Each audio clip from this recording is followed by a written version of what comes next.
Chapter 2: Entrepreneurship versus Being an Employee.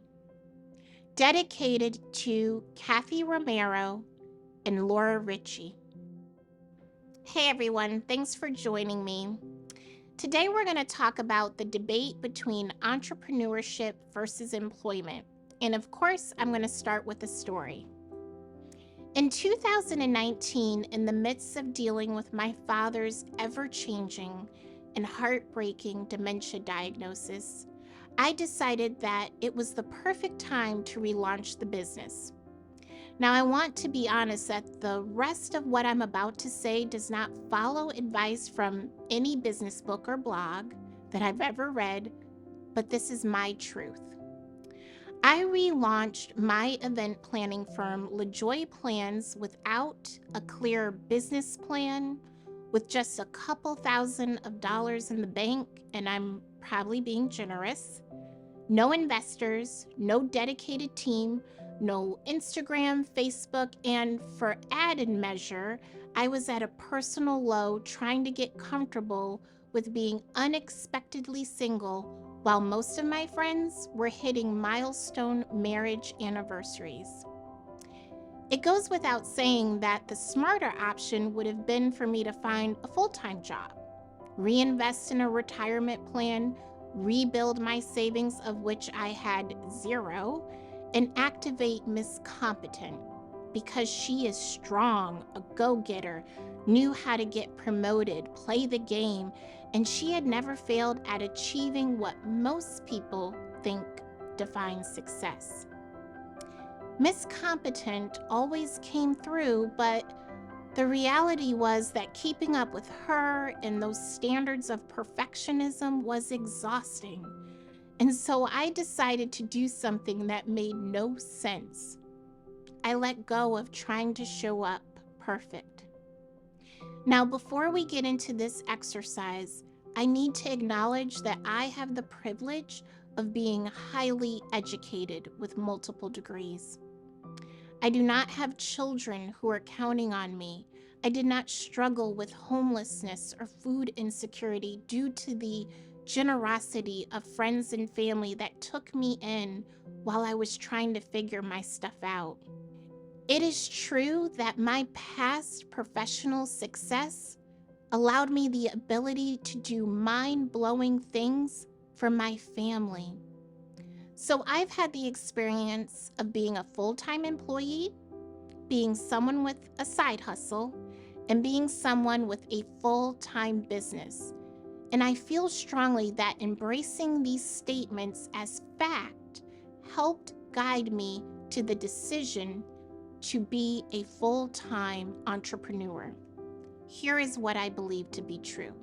Number one, you can have it all, but you can't have it all at once.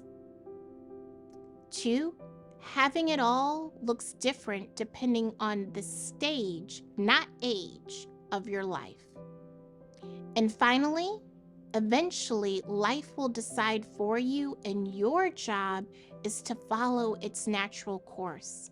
If you look at my pictures from 2019, you will see I rocked an afro. After growing up, trying to change and pull out my hair, I now use it as one of my favorite accessories. I didn't care about having the latest fashion, but showed up in whatever I had. I invested money I did not have in a professional training program with Kathy Romero, hired a website designer, and received coaching from Laura Ritchie, a DC-based planner younger than me, but who I was drawn to because she's been that girl, and frankly, I respected it. And following all of those investments in myself, by the end of 2019, I was preparing to have the most profitable year of my life in 2020. And then COVID. But COVID didn't stand a chance against my mindset. Entrepreneurship has been my gateway to personal freedom, fulfillment, and it allowed me to spend precious time during what would become the last few years of my dad's life.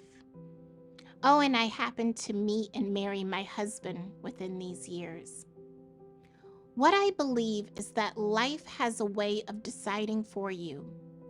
And yet we resist what's happening because we cling ferociously to some script, the script that we think is right.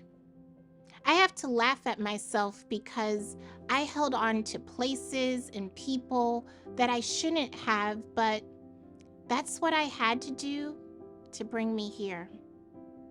So I'm not here to tell you whether you should be an employee or an entrepreneur because I don't pay your bills and I think you'll find your way.